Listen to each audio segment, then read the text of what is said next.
All right, so for this test today, we're going to be discussing how to do the z-test on our TI-83 calculator.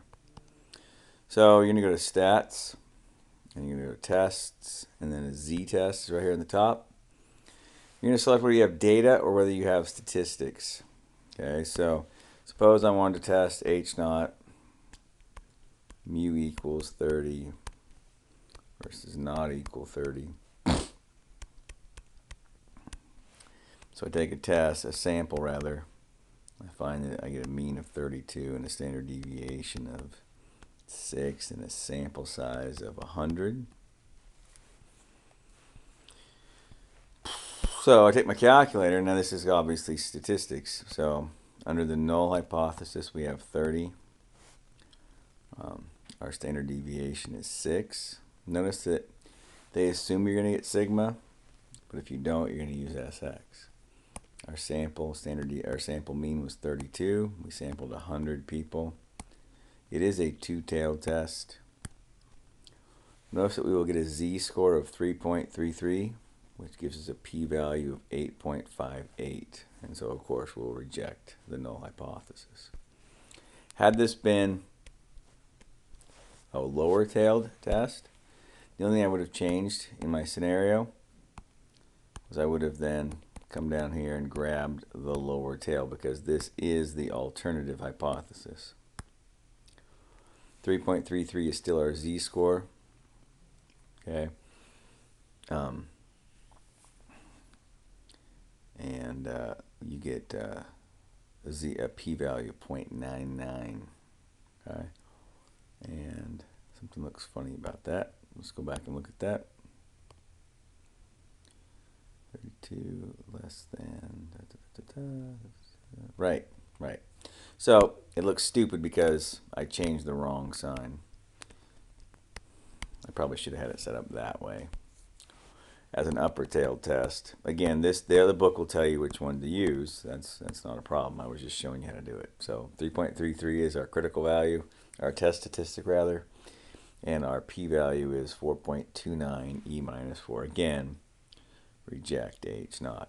Now, what if it had been a t-test situation, something like a test that the mean is equal to 10 versus it's not equal to 10. So I take a sample of 15 people. X bar is equal to 11. Standard deviation, of course, is something like 2.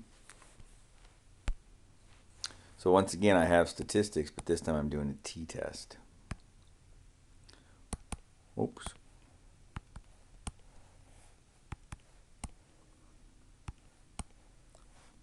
Note the slightly different order this time. You get a p-value of 0.07. So whether you have an alpha of 0.05 or an alpha of 0.1, obviously whether you reject or fail to reject. Okay. Now, could be a scenario where you get some data.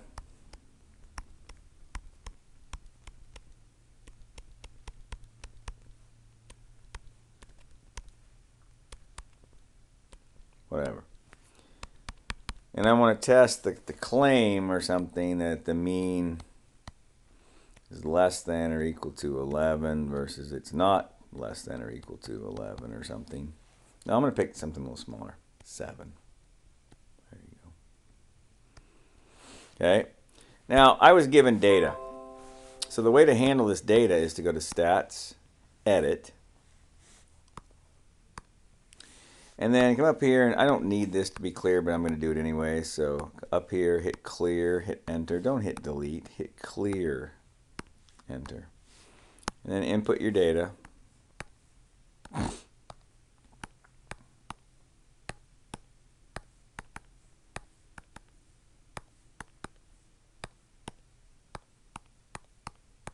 Okay. And once you get that data in, it's going to go Stats, Tests, T-Test.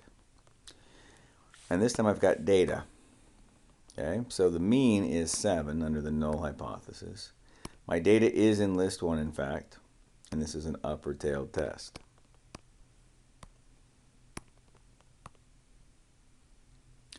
And so I got a p-value of 0.31. So fail to reject. Okay. Could do the same thing in a z-test had I had more data, of course. But notice that when I have this scenario, you have to tell it what the initial standard deviation is. So in order to do that, what you're going to have to do is you're going to have to find, because you probably won't know it, you're going to have to find the standard deviation. So you're going to have to use SX, right, from this data set. But once you've done that, you're like, now I have data because I have this, 7.27. I have SX, 4.8. And I have N is equal to 11. So I could just as easily have done it with stats from there. But that's how you do Z and T tests on the TI-8384.